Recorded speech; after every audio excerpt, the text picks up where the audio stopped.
Ladies and gentlemen, today I bring to you Monday Night Raw review because I actually paid attention and I watched the show, and honestly I can tell you that look, Raw was not good, but there was a lot of good stuff that happened on the show, if that makes sense. What I mean by that is that as an entire 3-hour plus show, it wasn't really something that you would be excited about, like for the next week, or be excited for the rest of the week, or be excited for SummerSlam this Sunday. No. But there was some good stuff. I enjoyed the opening segment, which was Ronda Rousey, Alexa Bliss segment. Then I enjoyed Roman Reigns and Paul Heyman with Brock Lesnar. And then, obviously, the ending of the show. Ember Moon versus Alexa Bliss was a decent TV match, and the rest is history. Now, let's begin. As I updated you guys on the channel when on the community section, where I told you guys that I had my tooth taken out the other day. Yesterday, I had my tooth taken out. The pain is gone. I still have pain in my mouth, but obviously because of the tooth being taken out. If you would follow me on Instagram, I actually posted my teeth there, which it looks a bit disturbing, but that's what happens when you don't fucking take care of your teeth, man. So I advised you, take care of your teeth, brush your teeth every day, don't eat too much crap, because it's gonna do some real damage to your teeth. And yeah, I don't know why I'm talking about teeth. I feel like I'm Dr. Isaac Yankem, for fuck's sake. Anyways, Raw was live in Greensboro Coliseum in the Greensboro, North Carolina. I thought it was South Carolina, but it's North Carolina.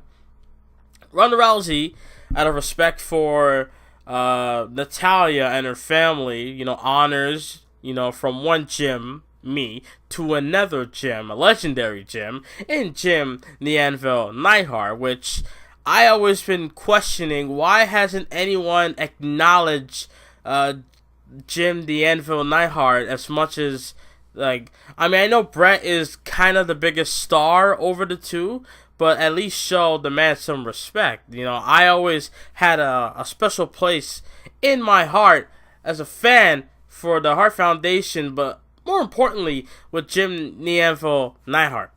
I'm not bullshitting. I'm not saying that because he died, or I'm not saying... No, I'm being dead ass. I always felt a certain way about Jim the Anvil Neidhart, and the fact that people don't really, show him much attention as they kind of should, it's kind of like, bro, too little too late now. Now everybody's talking about the guy because he's fucking dead, when I always have him in the back of my mind sometimes, so... anyways, but yeah, Ronda Rousey honors Jim the Anvil Neidhart. Rest in peace. I found out, literally an hour before I was about to go to the dentist yesterday. I found out on Twitter that he passed away, which was sad. Passed away at the age of 63. I thought he was doing better from the last time I remember on Total Divas, I believe. So, and Natalya, she obviously looks happy to be around her father. Makes sense. It's a shame that all these people are just passing away so quickly, and man, I don't know. I'm afraid to ask the question, who's next? Basically, you know what I mean? It's not like, it's like it happens to a certain amount of people. It can happen to anyone. It's just that I feel like for some reason all these legends are just dropping left and right. It's insane. Anyways, but yeah.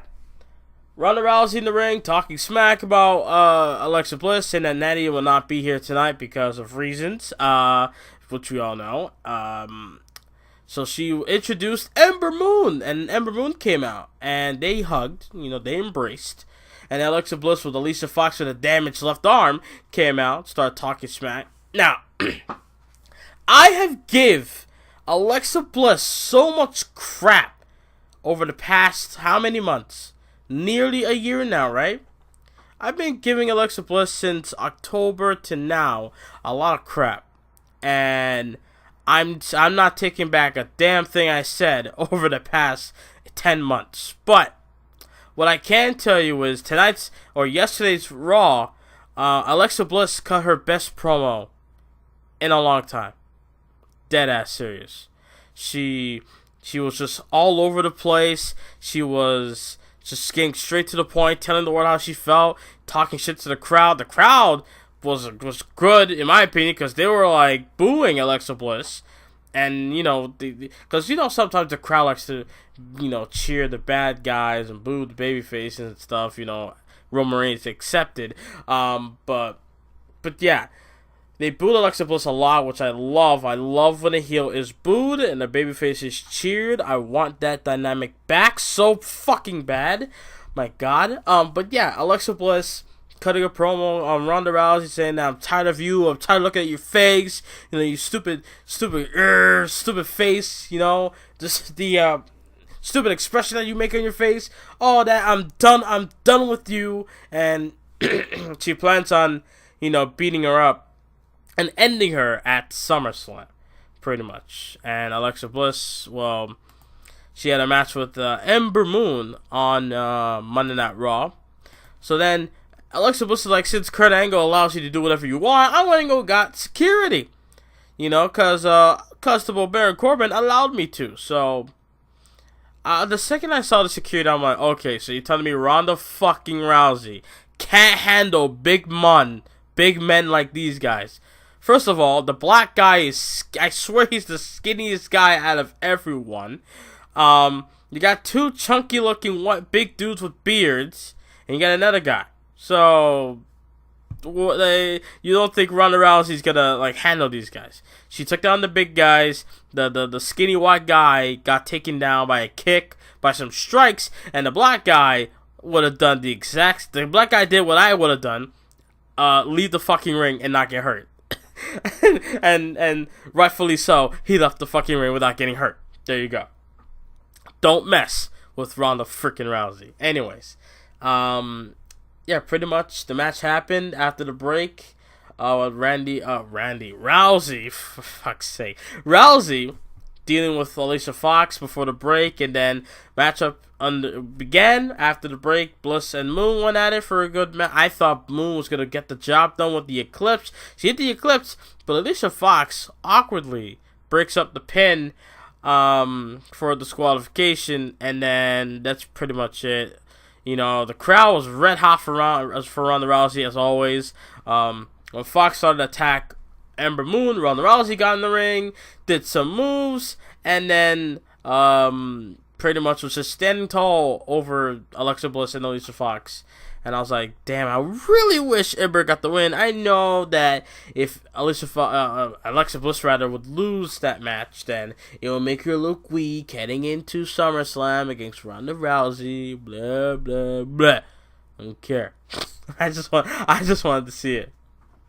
Anyways, they announced that Rollins and Ziggler will have a contract signing for SummerSlam, which I didn't understand because these two had two matches for the Intercontinental title. Why do you need a third one with a contract signing to make it official? So you're saying that the other two matches were not official?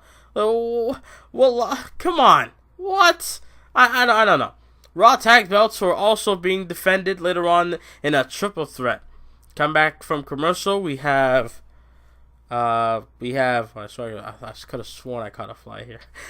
We come back from commercial showing that Paul Heyman was, sad about Brock, blah, blah, blah. That great scene of him not shaved and bug-eye.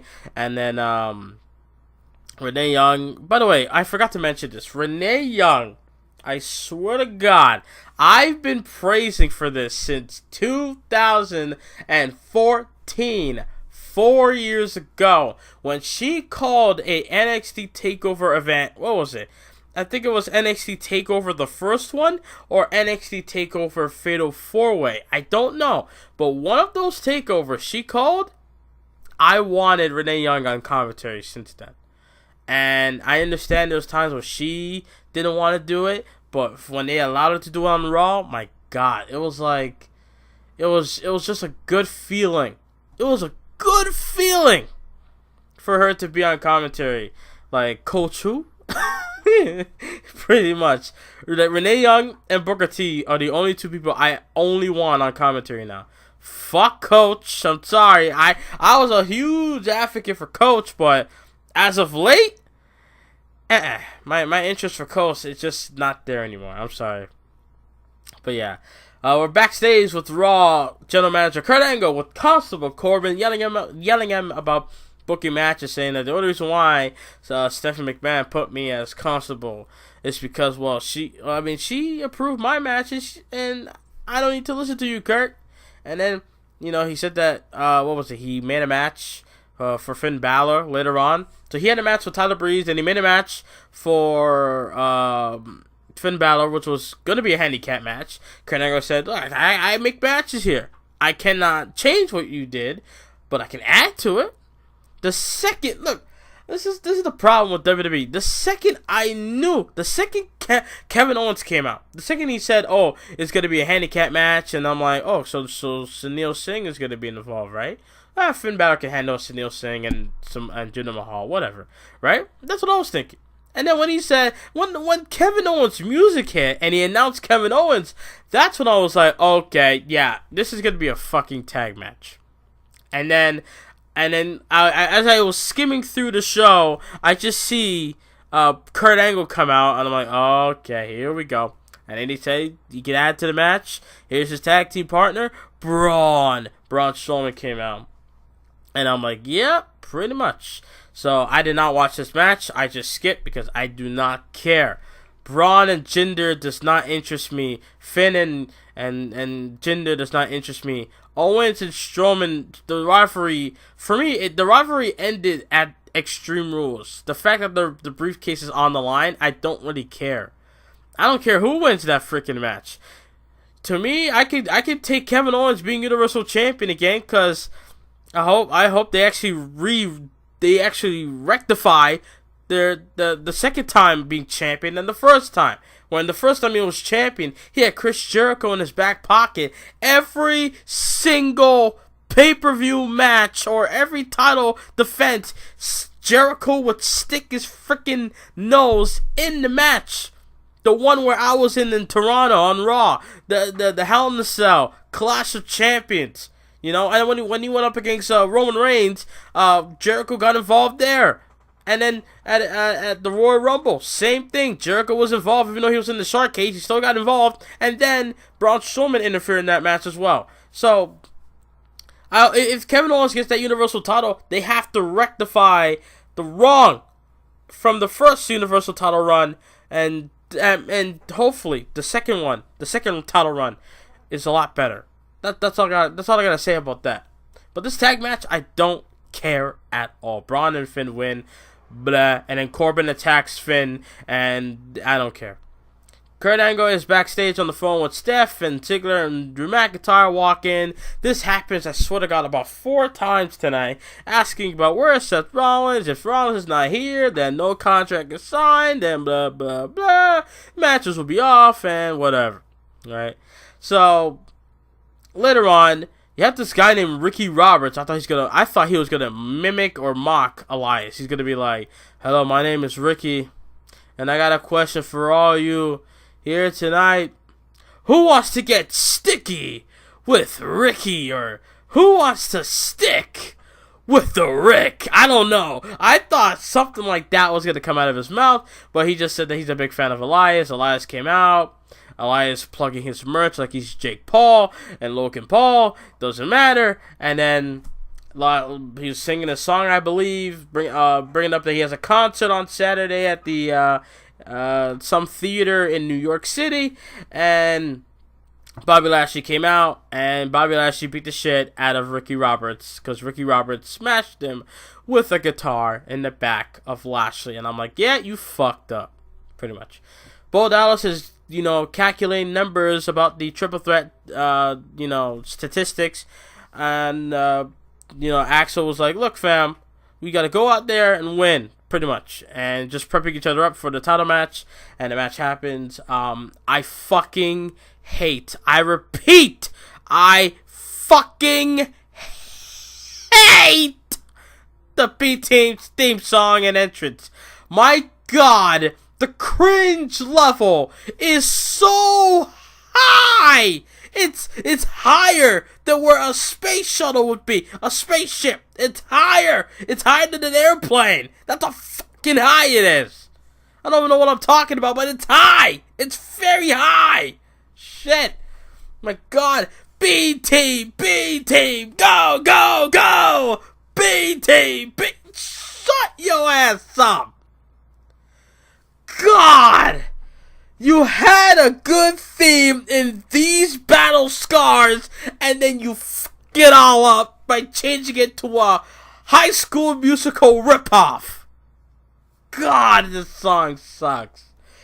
That song made me hate the B Team like that in an instant. I swear to you, I don't like the B Team anymore. I'm done with the B Team. Unless they change their theme song back to these battle scars, I don't care. I'm sorry. I was hoping the Revival would get the job done. But nope. Nope. The B Team retained the titles, pinning the leaders of worlds. It's a good thing that they announced SummerSlam matches. We'll get to that in a second. So, after that, yeah, Dolphin and Drew McIntyre goes into the office of Kurt Angle once again, bringing up the Seth Rollins, blah, blah, blah, blah, blah. And then we have Roman Reigns in the ring, obviously getting a polarizing reaction from the crowd, blah, blah, blah. And then Roman just sucking up to the crowd, pretty much saying, look, it's time for Brock to go. Alright, I'm going to be champion, blah, blah, blah. I'm going to be the one to beat Brock Lesnar. You know what it is. If you heard one Roman Reigns promo about Brock Lesnar and the Universal title, you heard them all, pretty much.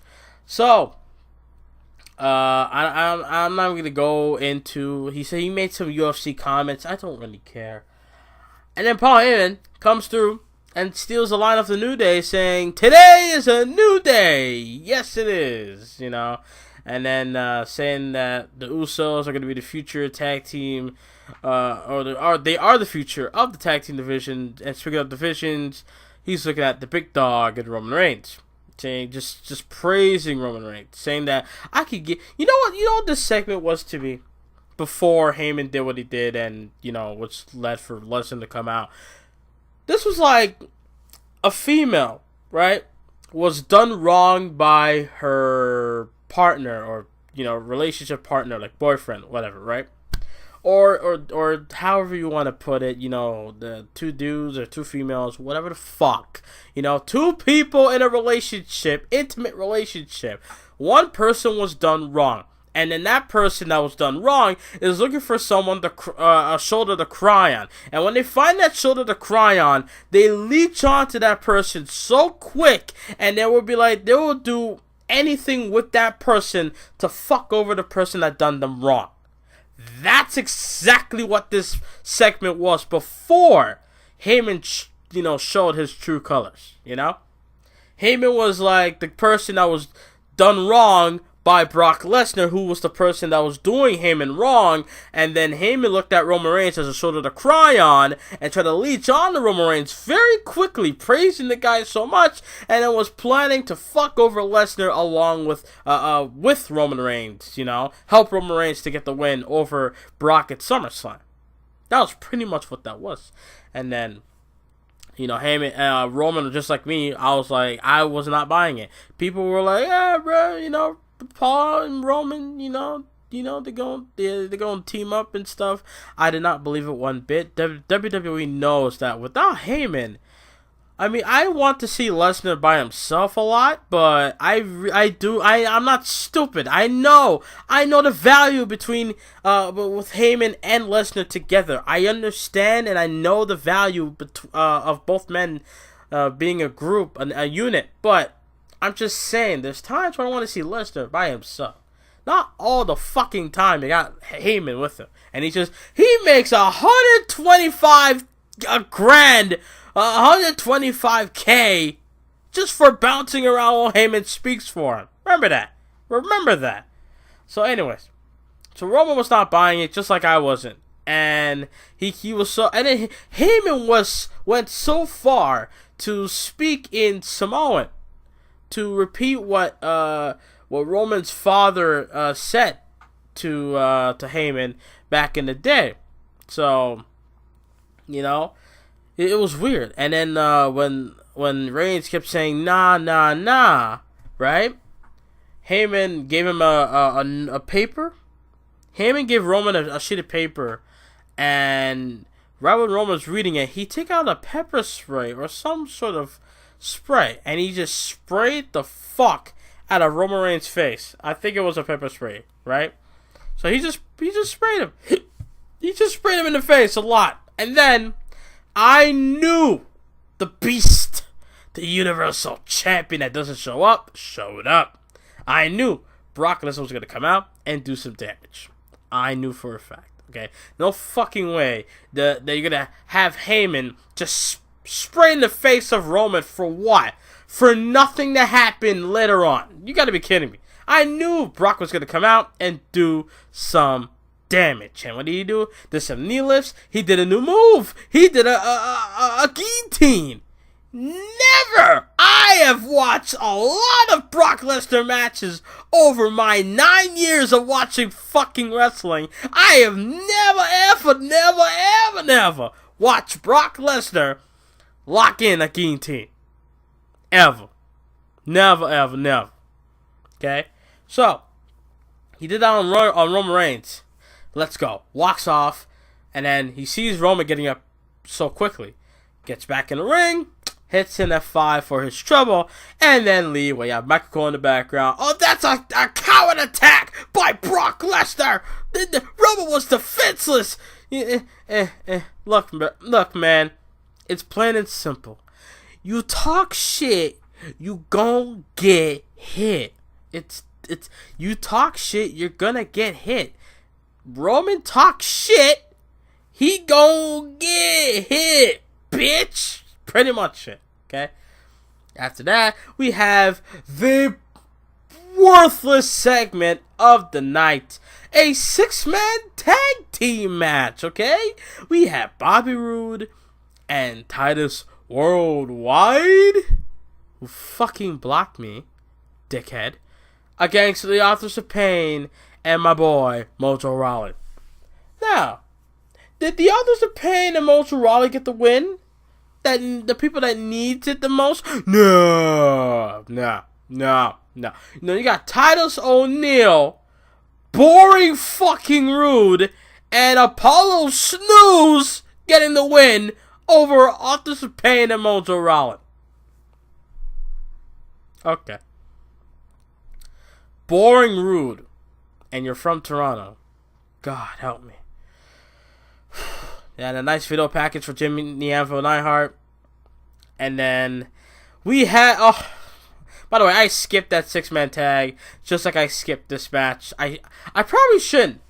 But but when I saw Bayley and Sasha together, I just couldn't watch this at all. So I just skipped this. It was probably a good match for all I know, but I refuse to watch this. I'm sorry. Sasha Banks versus Ruby Riott on Monday Night Raw. I know Ruby Riott is great. She probably looks a lot better now than before, but I might check it out later on. But as far as just the idea of seeing Banks and Bayley as the Boss and Hug connection, I would rather, I swear to God, have the dentist put my toothache, my bad tooth back in my fucking mouth. That would be less painful than me watching this fucking shit.